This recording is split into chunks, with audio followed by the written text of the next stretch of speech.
Welcome to the Orgasmic Lifestyle Podcast by Venus O'Hara. I'm here to welcome you into the world of orgasmic living by hosting experts to discuss orgasmic topics such as nutrition, spirituality, personal development, sexuality, and much more. Here, we will offer lifestyle lessons that can help you lead a fulfilling, joyous, and orgasmic lifestyle. I'm your guide, Venus O'Hara.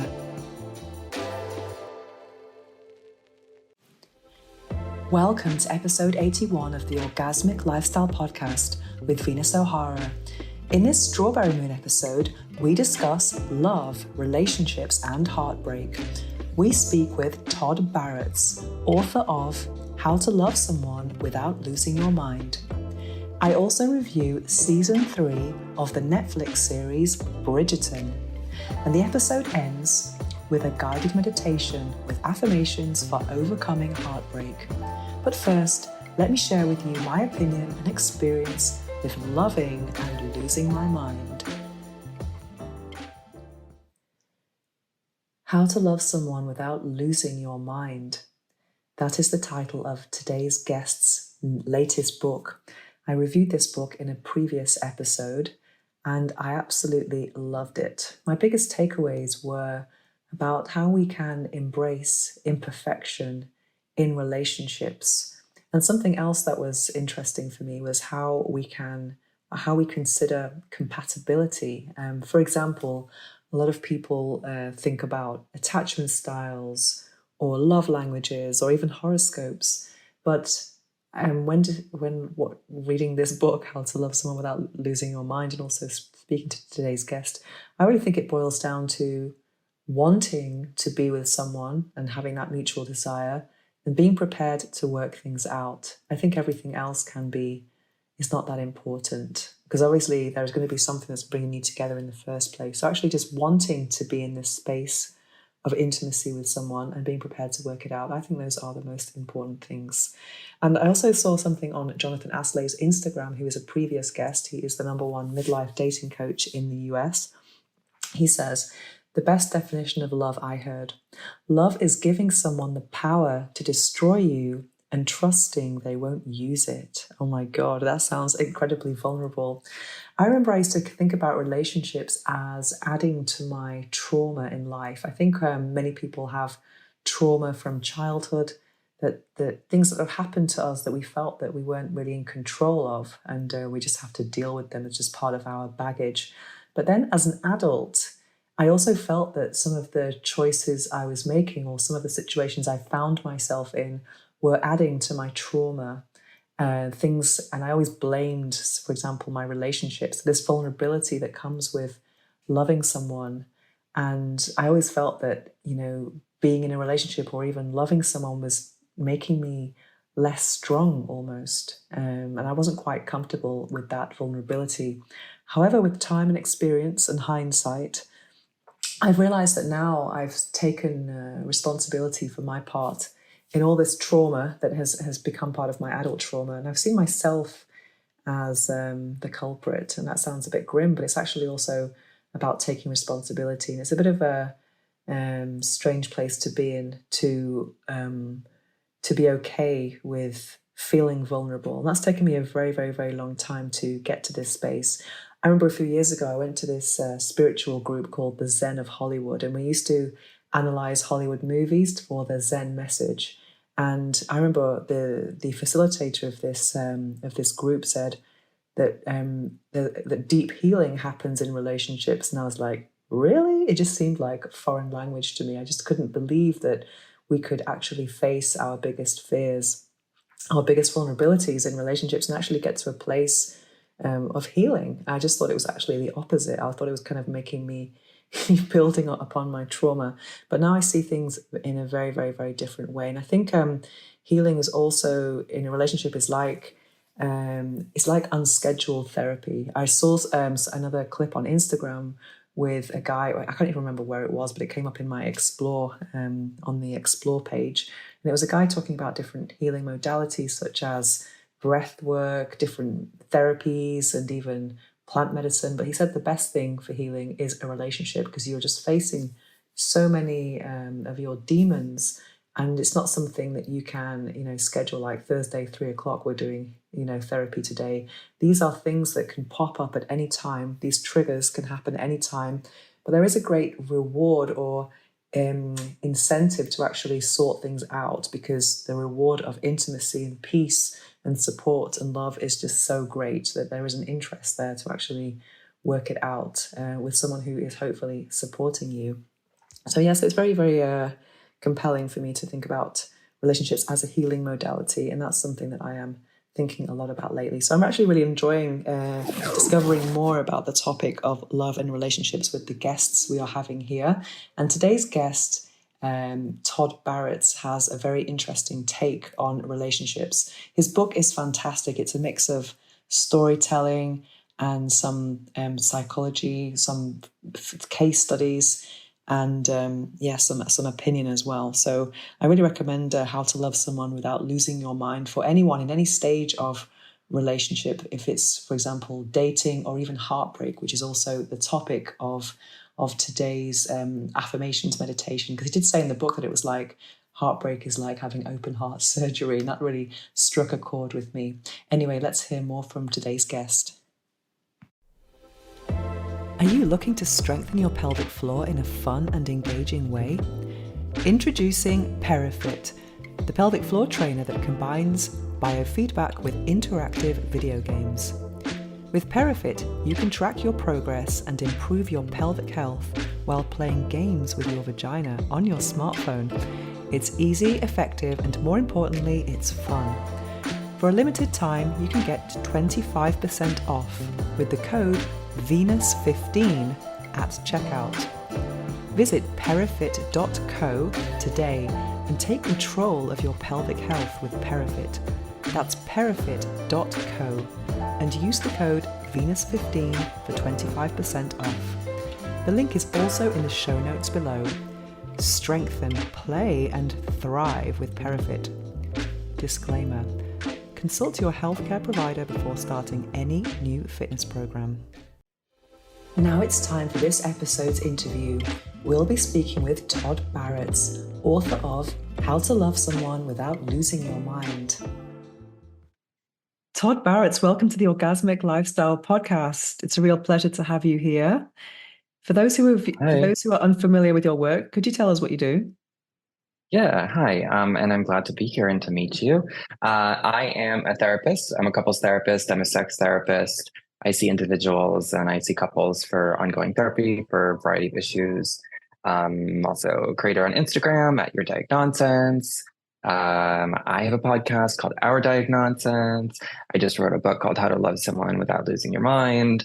So I do a lot of things, all within the relationship and sex wellness space. So what inspired you to choose this topic in particular and be a therapist in it? It's a very personal thing. I have been in therapy all my life, and it's literally saved my life. So I started therapy when I was 10. I started seeing this therapist, Derek, who I write about in my book, who I still see today, actually, when I was 15. And he, really saved my life and turned me on to psychology and philosophy and all of this different stuff that I started reading. And the more that I learned and the more that I experienced in therapy, the less anxious that I felt, the more I could understand myself, the more I could understand my family and all of the dysfunction that was happening. So from there, when I got to college, it was just I wanted to learn more. It wasn't like I was like, oh, I'm going to be a sex therapist. But eventually that's what it turned into. I didn't, to be honest, when I was younger, think I was really going to make it or be alive. So thinking about what I was going to do wasn't really part of my story, but it really wasn't until like mid-college that I was like, oh, I can actually have a career, I could actually have a job, and I could be a therapist just like Derek and help people just like I had been helped. And so then I went to grad school and, got licensed and certified and whatever. Did you find that but very personal was like the area where people were struggling most, like in relationships and sex? Well, what I found at the time was that nobody was talking about sex. In college, we had one course on sex, and that was about sex. That was on sexuality. That was on like gender. I mean, it was on everything. This was 15 years ago, so nobody was really talking about sex or making memes about sex. Um, and so Derek is a sex therapist, and at 15, I was just asked all of these questions about my sexuality and being gay. It was really, really important that I had somebody asking me those questions. So when I got to school and I saw that no one was talking about sex, I was like, what is this about? I thought that's just what you talk about, especially if you're going to see a couple, you talk about sex, of course, but not so much at the time. So from there, I knew that I wanted to focus on this, that I knew it was something very important that people were dealing with. And it was something that I thought was really fascinating and interesting. And so that's really what brought me there. So tell us how you were inspired to start your Instagram account. I thought that was interesting how you, in your book, I think it was in the introduction or something, you talked about how that was created. What inspired you? Could you tell us the stories and when did you start it? Yeah, I mean, my Instagram account has grown into a thing, Mm. but I initially started it, just because I was bored dating. People wanted to know what my Instagram was. And so I never had a personal Instagram. I had just gotten out of my relationship. This was about 5 years ago or 6 years ago now. So I was like, okay, I'll start an Instagram, and I'll just post art and like maybe a selfie. And then having never been on Instagram, I had never seen any therapeutic sexual wellness content ever. So I started seeing that and I was like, what the fuck is all of this? So then I was like, I have thoughts about this. And so then I've always been a creative person. So I was like, whatever, if these people can do it, I'm going to just like do it. I'm bored. I have nothing better to do. And then it just started to become something that was entertaining for me and stimulating. So I just kept making more posts, and then it kind of some of them went viral, and then I was like, oh, like people actually agree and like this stuff. So then, one thing led to the next. So have you seen it? Is there anything particular that you remember seeing that was like the worst advice you've ever seen or just really like you didn't agree with when you were starting out on Instagram? Because I think when I go to the explore page, you see all these carousels of if your relationship is like this, and here are the red flags for this and that. Was there anything in particular that you remember seeing and you thought, oh my God, this is so wrong? Or I mean, it was basically that. It was all of the posts that were, here are the top 5 signs that you are in a relationship with a narcissist, or that your relationship is codependent, or that you're unhealthy, or that you're immature, or, really a lot of labeling and diagnosing based on, you breathe, you have fights, you want to be alone, things that are normal parts of our experience in and out of relationships being pathologized as something bad in the list. So, I mean, it was like pretty much, there was a lot of stuff. It was codependency, it was narcissism. I mean, it's still there too. I remember seeing posts of like, you're immature if. This just felt okay. so blaming. Um, and I think at this point I may have posts that are probably blamey too. But at least at the beginning, that's where I started seeing these things that were really just reductive and overly simplified ideas of something that was very, very complex. Yeah, because I think we've all, I don't know, I've been at risk of doing that kind of, trying to self-diagnose and go to Instagram or YouTube and then you put things in and then you see certain results and it's like 5 signs that you're blah, blah, blah. And then you think, oh my God. So it's like putting you in this category. And what I really loved about your books, let's talk about your book, How to Love Someone Without Losing Your Mind. Obviously, the title is amazing. So can you tell us the meaning behind the title? Was that easy for you to come up with, or was it a work? No, no, I mean, I had a million titles and it was a Okay. group effort. And at the beginning, I actually didn't like the title. But it was, I couldn't settle on something. And me and my editor were like, okay, we got to pick something. And this is what we went with. And now I love it. But just to be clear, you are going to lose your mind in It's love, in okay. life. Hmm. It's a bit of a bait and switch. It's a bit sarcastic. Mm. Um, in terms of the imperfections, the limitations, the fundamental disappointments of all relationships and life in general. That not every day is going to be sunny, and we are going to really lose our minds at some point with our partner. We could even lose our mind with a kid, our children, or our pets. People can drive us nuts. People Mm. are annoying. I'm annoying. Everyone's annoying. So the title is really, a nod to that, to the experience of deeply caring for somebody, but also being driven nuts by them. Hmm. That's what one of my big takeaways from the book was, embracing and accepting the imperfection of relationships. That's something I take away from it. Was that something Yeah. you wanted to? Um, yeah, it's a big piece of it. And embracing the imperfections of absolutely everything, of life, of Mm. ourselves, of others, of really being able to honor just how imperfect and limited we all are. And to Mm. find meaning in those limitations, to understand the stories behind our flaws and why we struggle, as opposed to investing in this belief that we shouldn't struggle or have challenges, which is a bit of how life and relationships are framed online and in social media. That any kind of life challenge or any kind of relational challenge is now being framed as unhealthy. Mm. When the reality is that, we're all kind of unhealthy.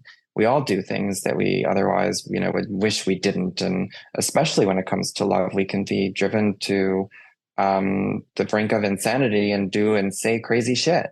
Um, we're imperfect. And it's because we are, one, human beings and our brains are not designed like computers. And two, we live in cultures that do absolutely nothing to help us understand ourselves, our emotions, our partners. We're never taught how to give an apology or how to Mm. understand what sadness means. So, and then we experience trauma and we never understand it. And then we're in relationships, things are going to come up. So everybody is a little bit unhealthy.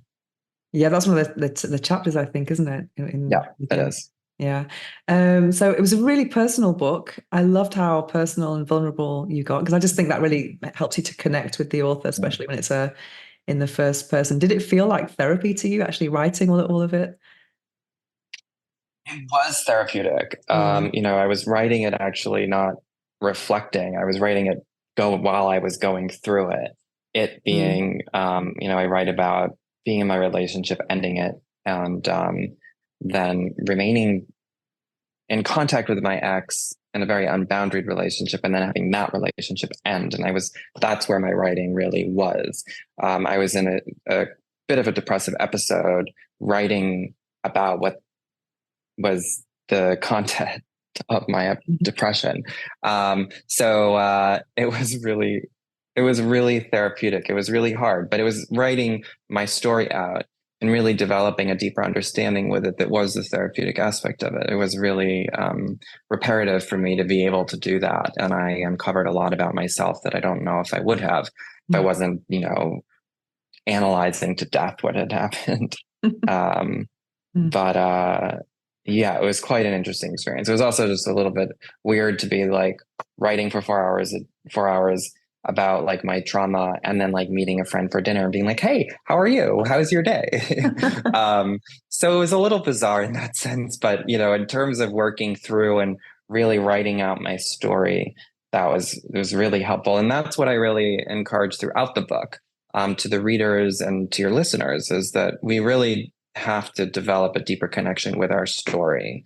And the reason why I shared my story and my client's stories is to encourage people to write their own stories, to understand themselves better, to develop more self-awareness, to make what's unconscious conscious. And we do that by reflecting and having conversations with our parents about their stories and sharing our stories with friends and asking them about theirs. That it's a really important piece of how we grow, is Mm. developing a connection to our story. And so that's something that I did while writing the book, to my own story. And it was really powerful and really impactful for me. Hmm. And one part I remember, if I remember correctly, you talked about, if your partner's in a bad mood, like how to hold space for them. Would you like to go into that? Because I think sometimes we expect our partners to be always like upbeat and connecting and all of that. I think it was, I can't remember exactly how would you like to share? Yeah, I say let them be in a bad mood. Uh, This was something that was really hard for me in mm. my last relationship. My partner would be in a bad mood, and I would be like, his bad mood is ruining my mood, and whatever. Mhm. But the reality is that we have to hold space for our partner to be in a variety of moods, just like we're going to be in a variety of moods. Sometimes it's a bad mood, sometimes it's a good mood. But it's important that we are able to accept that and hold space for it and tolerate it and be separate from them, meaning they can be in a bad mood and I can be in a good mood. We don't have to be on the same page in the same boat constantly. And that's something that's really hard. Of course, we want the person who we're sharing space with to be in a good mood. Sometimes they're not. And it's not about us, and we don't have to make it about us either. But it's something important to do that I think many of us struggle with, to really accept that our partners are human and that they're not always going to be in a good mood. Mm. Yeah, and also that you're responsible for your own mood as well. I think that's something. Sometimes we give a lot of power away to our partners to make us feel good. Something you just touched on there about, you talked about interviewing your parents. I thought that was a very interesting concept about their relationships. Why do you recommend this, and how can it help? Well, our parents' story is part of our story, and their parents' story is also part of our story. And so we live our lives in a very intergenerational way. Yet most of us don't grow up in families that are actually telling those stories that are being enacted behaviorally and emotionally throughout generations. So, when I interviewed my mom, it was really pretty groundbreaking for me because I realized that many of the themes that I struggled with, she also struggled with. Many of the ways in which I sought love paralleled the ways in which she sought love. Many of my traumas paralleled her traumas. So a lot of these experiences were inherited. And if I didn't, it's very easy to objectify our parents for what they are supposed to or didn't or do for us, and to say, well, they didn't love me in this way and they didn't do this thing and they were a bad parent and I'm, blah, blah, blah. It's much harder to humanize them and to seek to understand why they didn't give us what we needed. And so it's a really important piece of our story because many of us will say, well, I wasn't good enough. It was my fault. And we internalize that. Sometimes consciously we think our parents didn't love us because we were unlovable. And other times it's just an unconscious core belief that we develop of feeling unlovable. But if we're able to talk to our parents and to understand, why they were unavailable for us, that can be really, really powerful. Are there any particular questions that you recommend for that type of conversation? Would there be 3 questions that you recommend to kind of start that conversation? I have a whole list of questions in the book, but you want to be curious. You want to know what their relationship was like with their parents growing up. I asked my mom a lot about, what was dating like? What were expectations for you at that time as a woman? What did marriage mean to you? How did that evolve over time? What was independence like? What was it like to be dependent? What was it like being a mother? Just basic questions that we might want to know the answers of. Did you experience any traumas?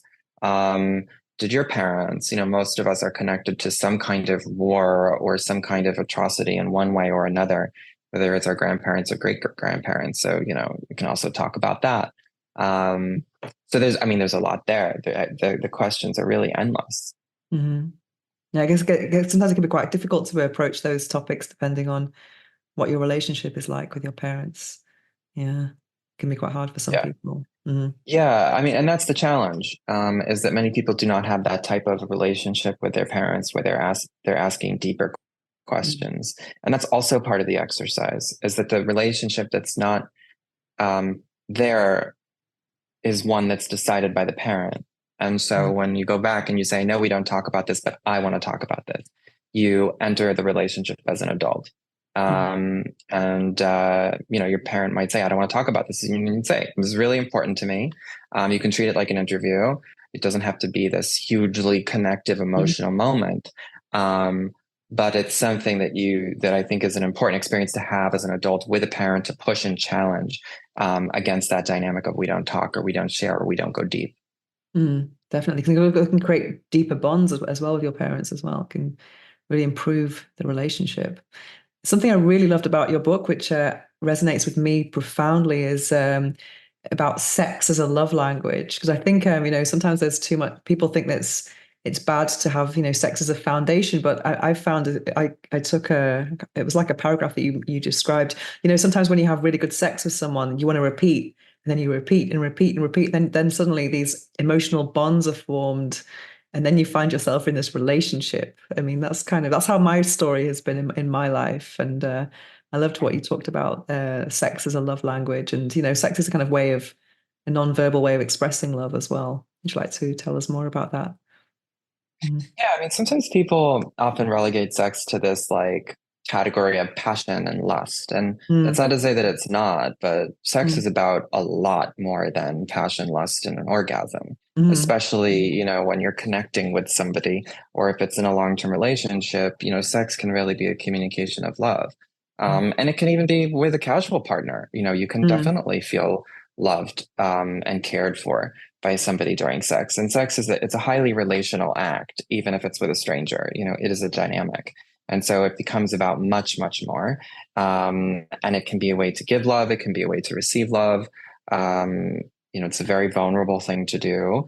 And so it's just important that people stop reducing sex and saying it's just sex, because it's never just sex. There's always meaning there. There's always a story there. There's always a connection there. Even if the connection is based on something anonymous, it's still a connection. It's just a connection that's anonymous. But in loving relationships, sex often becomes a vehicle, an expression of love, a love language. And so it's important not to diminish the power of what is communicated during sex. People always talk about love languages as being affection or, Mm. positive affirmation or spending time together. But sex can be a love language. And for Mm. many people, it often is. Hmm. Yeah, when you talked about love languages, said it reminds me of also of those things that we see on Instagram. We see attachment styles, love languages, and then people are looking to those theories to see if they are compatible with their partners. What would you say to that? Mm.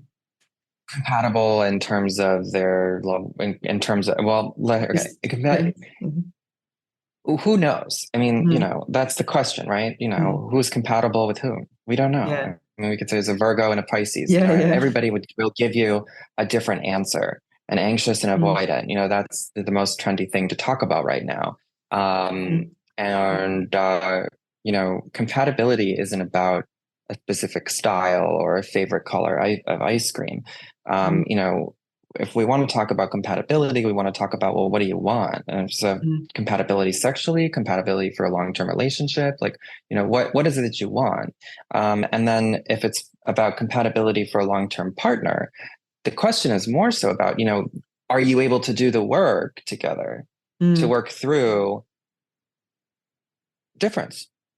It doesn't matter if your difference is based on your attachment style or what it is. Every partner is fundamentally different. We're all different from each other. And differences are going to surface, and that's going to create conflict. And so I'm less concerned with pointing out differences and finding, similarities or what differences work the best, and more so about how people learn to engage with their partner around differences, how they negotiate difference, how they have conflict and challenge each other based on their differences, and then what they do to repair based on those differences. And this is how we grow in relationships. So, all this stuff about, match and the right person and the one and all of this shit, Mm. I think it sounds great and I wish that it Mm. was true. But the reality is that um, the feasibility of a relationship, long-term satisfaction, um, is more so about a couple's ability to work through difference, repair, have fun, and connect than it is about a specific style Mhm. or preference. Yeah, and also like how they communicate with those things as well. And just because sometimes I think I can't remember who I interviewed someone about when sex is good, that's kind of like more of a reward, to kind of sort out all of the other things in a relationship as opposed to having Mhm. everything great and the sex bad, there's less of an incentive to Mhm. Yeah. um you touched on the avoidant attachment style there. And that reminds me, I think I've seen something recently on your Instagram about being ghosted or someone not texting back. What advice would you give to someone who's been ghosted? Because that's a very common thing now. People don't, give closure when there's, in casual dating scenarios or even just chatting, people just kind of disappear. Um, Yeah, I mean, it really fucking sucks. yeah. Being ghosted is not fun. Do not ghost anyone, please. Mhm. but it sucks. I mean, and I know that what most people want to do is they want to text the person, they want to, call them, email them, fax them, whatever. But if somebody's ghosted you, that kind of has to be a period at the end of the sentence. And if they come back into your life, don't let them back into your life. Yeah. Um, maybe be friends, but I wouldn't feel comfortable or safe being vulnerable with a person who disappears Mm, like that. So what advice would I give? I would say go date other people mm. immediately. What about stonewalling? That's kind of a similar thing, isn't it? Just kind of silent treatment and just when you're well, they'll come back, but they're kind of like not communicating. If someone's ghosted you and comes back, Yeah, I think they call it stonewalling. When someone you're actually involved with someone and then they kind of like oh, disappear to if you're in a relationship with somebody and they're giving you the silent treatment, I mean, the yeah. silent treatment is manipulative. It's really not a good thing to do in a relationship. It gets you nowhere. Mm, That's something that you'd want to address with your partner. mhm. But also, It's what kind do you of a think like, we don't about? do this. Yeah, what do you think about, when someone is doing that through, let's say, self-defense for their own emotional safety? It's not really about malice or manipulation. Because that can be, I mean, how Yeah, can well, I mean, support that? there's always a story behind all different Mm, kinds of behavior. But just because there's a story behind behavior doesn't make it okay. mm, And if they need space, then they can, people should communicate. I need space. I need a little bit of quiet time, not completely shut mm, your partner out and ignore them and not speak to them. mm, So, we have to understand the story behind that shutdown, and mm, usually it's connected to some kind of attachment trauma where the shutdown was the only thing possible. But either way, it's still something that's pretty harmful in a relationship when you refuse to speak to somebody. mm, Um, so you don't want to do that. You want to mm, tell them, I'm really struggling right now. I'm feeling like I'm going to shut down. I need an hour. I need mm, 2 hours, and then we'll kind of revisit. mm, But you never want to just shut off and turn off and push your partner away in that sense. mm. Yeah, you also talked about in the book about I think it was, triggers can be about 70% about past triggers or something like that. Would you like to explain Mhm. what that? About what a trigger is? Yeah, or about you said something like when something's happening now, it's 70% is about the past. It's not really about the present moment. I can't remember what it was exactly. Yeah, so if we're triggered, that Mm, means that something powerful has come up. Powerful mm, emotional experience, a lot of anxiety, a lot of anger, a lot of sadness, a lot of something really intense. That's usually meaning that something from our earlier traumas, our earlier childhood, has been triggered. And so it's not to say that what's happened in the present's irrelevant. It's just to say that it's about both your present and your past. And so, what I was saying earlier about understanding story is that these are moments where we can really understand and use as an opportunity to connect with our story. So, when you're feeling something really intense, even if it is being triggered by something your partner did, a lot of that material, a lot of that power, the largeness of the emotion that comes up, that's more so connected to something earlier than it is to what your partner did. And so we really want to understand these moments. So when your partner does something like that again, one, you can tell your partner when you do this thing, it triggers this time when my mom used to do whatever. Can we try to sidestep this in one way or another? And also, if they can't, you can know that when you do get triggered by whatever it is that your partner is doing, you can know where that largeness really comes from. And instead of reacting and screaming, yelling, or whatever, you can say to yourself, this is about, my mother. And I know that my partner did this thing that I don't like, but, this is not necessarily about them. mm. And you said in the book that a breakup was like open heart surgery. So what's the best way to get over heartbreak, do you think? It is like open heart surgery. It really requires a lot of recovery, Mm, kindness, self-compassion, being with friends, dating other people, doing all of the things. People are really hard on themselves when it comes to relational endings. They call it a mm, failure, they blame themselves or they blame their ex. When the reality is it's a sad story, and we have to mm, really just honor that sadness and that grief and go through it, and just do our best to learn from it. Because it's a really big opportunity. It's an mm, opportunity to learn and grow. And that's kind of the idea behind relational endings, is that we learn, grow, and then and therefore make better relationships. But we can't do that if we're blaming ourselves, our partner, if we're putting timeline on our grief.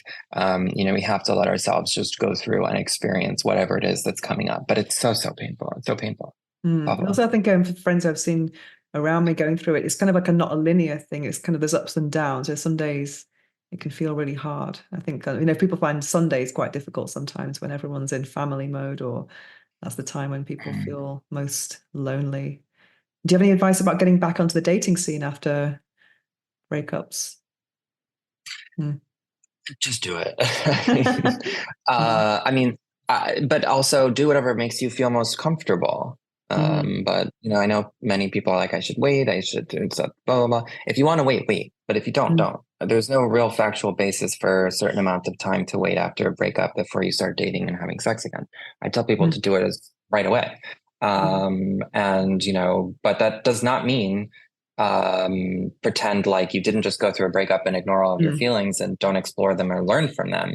We can chew gum and walk at the same time. We can both date and have sex with other people while healing ourselves, while repairing ourselves, while going through a breakup.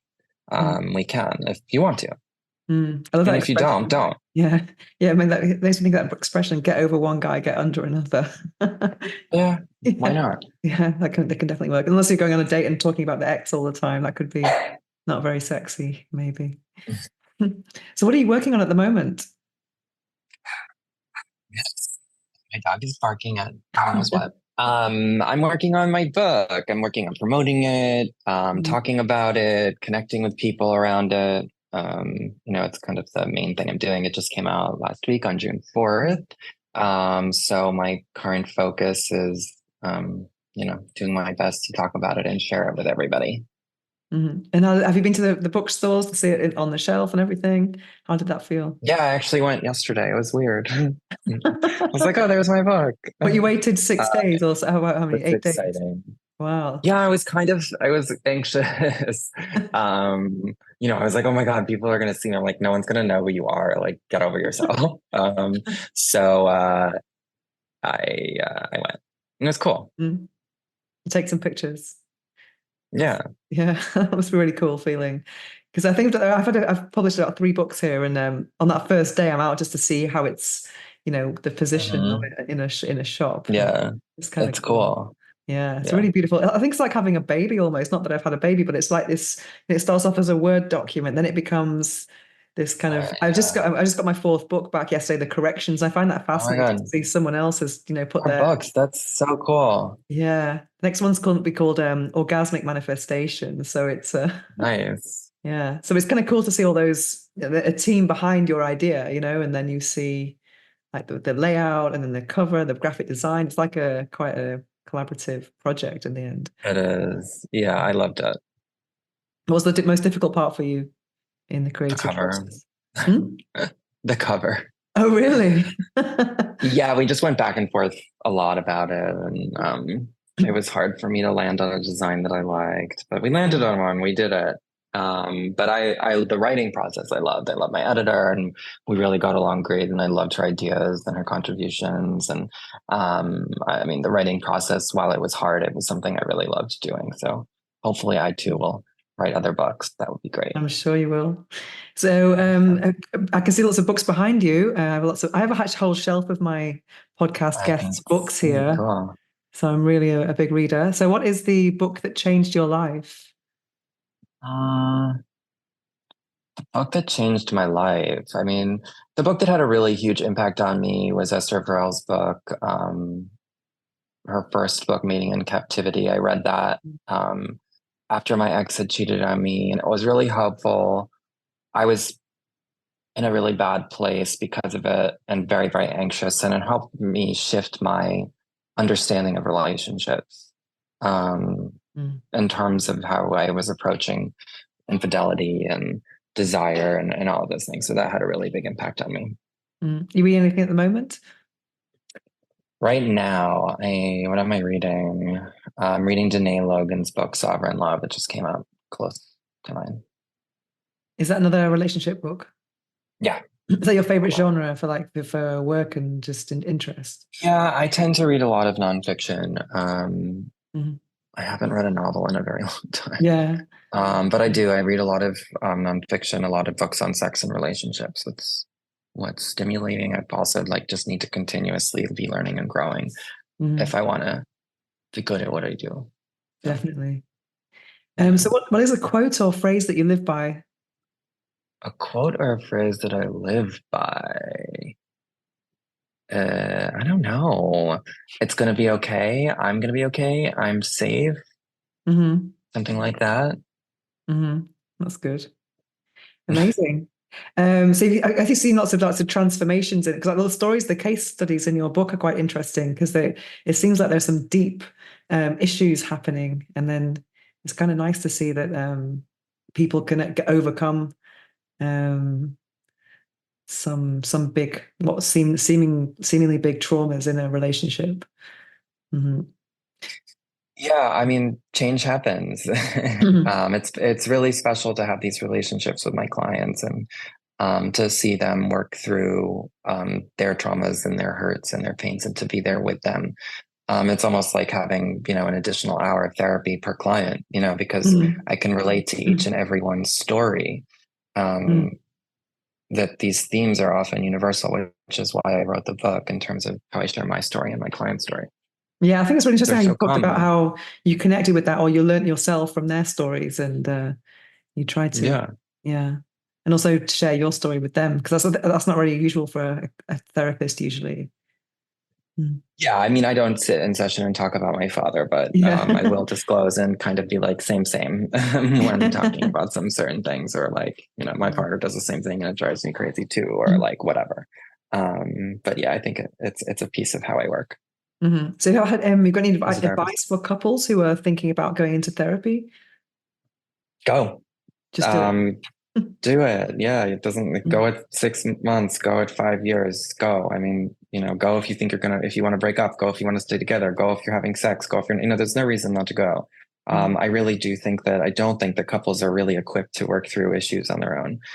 We're so biased. We've all experienced trauma in one way or another. And many of the ways in which we're interacting with our partners are based on unconscious dynamics that we cannot understand without somebody else's help.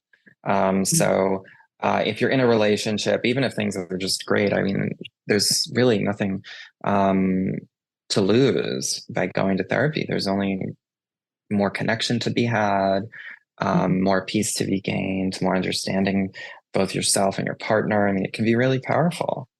So you'd also recommend it for like, let's say, relationship maintenance if there are no obvious problems. Yeah.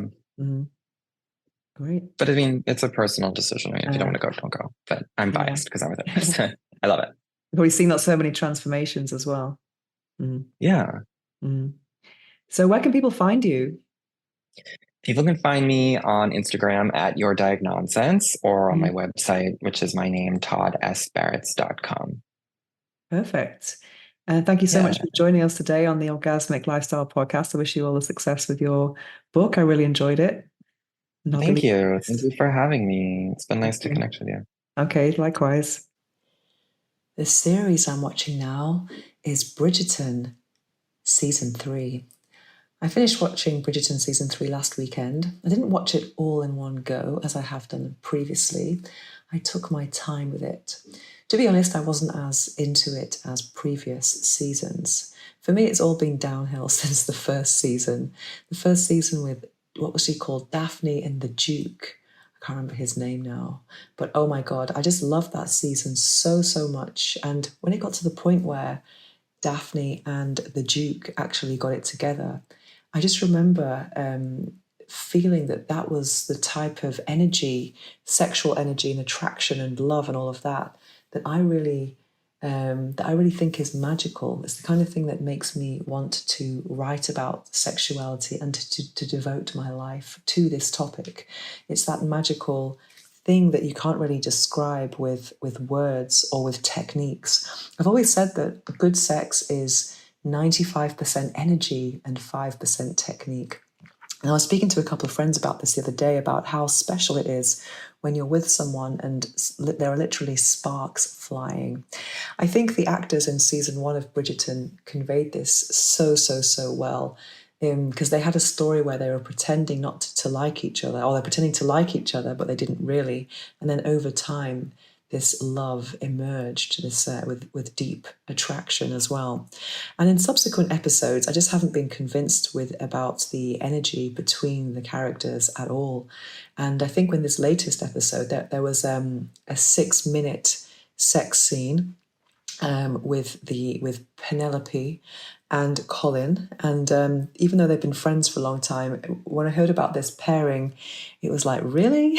I don't know, I couldn't really quite imagine it. But they did kind of give her a glow up in terms of the colours that she was wearing and her hair, and she looked amazing. The actress, I can't remember how to pronounce her surname now, but she's the same actress from Derry Girls, and she's a curvy lady. So it's kind of good to see different bodies in that type of, in sex scenes, basically, with nudity, and to normalise that.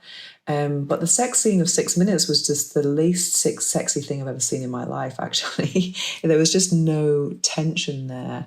And I just even have, after having watched previous seasons and I wasn't really that invested in the characters either. It just seemed so unbelievable. So yeah, I just wasn't really convinced. What I did love about this latest season was the twist about, or the plot about, discovering the true identity of Lady Whistledown, who is the columnist who actually shares a columnist, obviously, about the gossip in the Ton. And they didn't know who she was, but it is actually Penelope. So it was really interesting to see, do you reveal your double life before you get married to someone, and how does that impact your relationship? So those types of that storyline was probably more interesting for me. But all in all, it was very entertaining and nice to see all of these. I do love a period drama. I love the clothes and the opulent scenarios and balls and the dances, etc. And the clothes are just amazing. So that was Bridgerton season 3. I'm looking forward to seeing what happens in future seasons. But it's quite disappointing there are only 8 episodes, because you can forget them quite easily, and then you have to wait another 2 years for the next instalment. But yes, nothing can beat season 1 in my humble opinion. Now it's time to slow things down as we prepare for this episode's guided affirmations meditation. It's probably not a good idea to listen to this while driving or operating machinery. Instead, take a break from whatever you're doing, get comfortable, take a deep breath, and enjoy.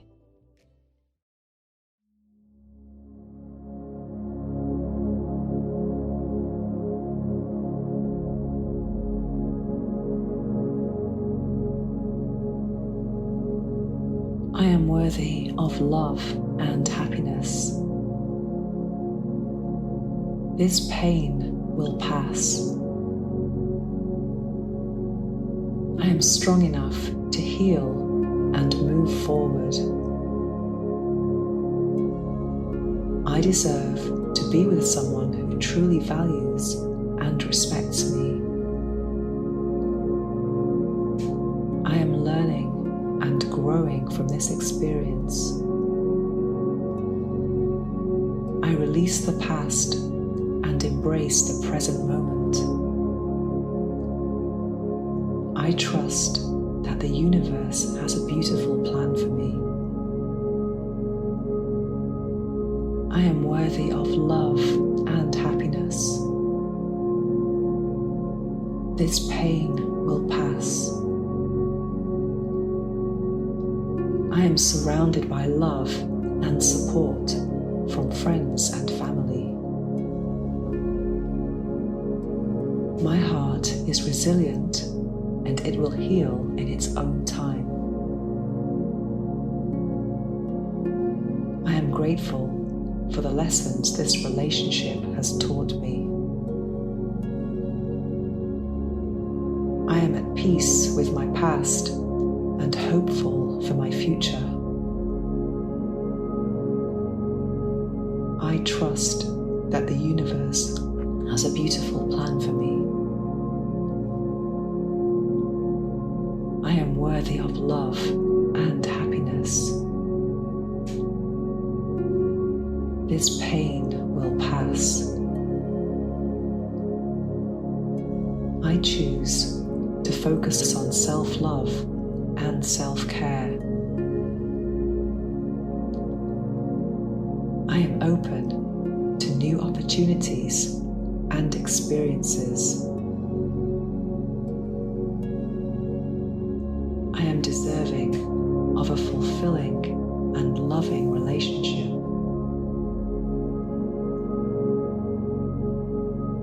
I release any resentment and replace it with compassion. I trust that the universe has a beautiful plan for me. I am worthy of love and happiness.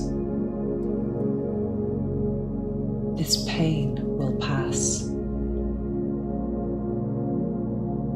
I am enough just as I am. I am in control of my own happiness. I embrace the journey of healing and self-discovery. I honor my feelings and give myself permission to grieve. I trust that the universe has a beautiful plan for me. I am worthy of love and happiness. This pain will pass. I am capable of moving forward with grace and strength. This experience is helping me to become a better version of myself. I am open to new beginnings and fresh starts. I am patient with myself as I heal. I trust that the universe has a beautiful plan for me.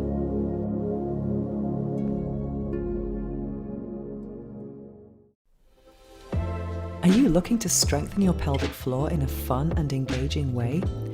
Introducing PeriFit, the pelvic floor trainer that combines biofeedback with interactive video games. With PeriFit, you can track your progress and improve your pelvic health while playing games with your vagina on your smartphone. It's easy, effective, and more importantly, it's fun. For a limited time, you can get 25% off with the code Venus15 at checkout. Visit perifit.co today and take control of your pelvic health with PeriFit. That's perifit.co and use the code Venus15 for 25% off. The link is also in the show notes below. Strengthen, play, and thrive with PeriFit. Disclaimer: consult your healthcare provider before starting any new fitness program.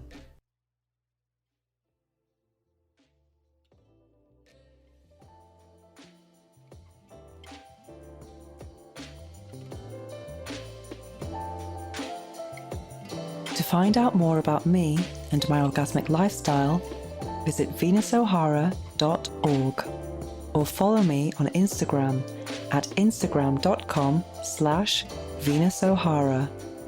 Make sure to search for the Orgasmic Lifestyle Podcast by Venus O'Hara in Apple Podcasts, Spotify, and Google Podcasts, or anywhere else podcasts are found. Make sure to click subscribe so you don't miss any future episodes. Thanks for listening, have an orgasmic week, and make sure every day is a climax.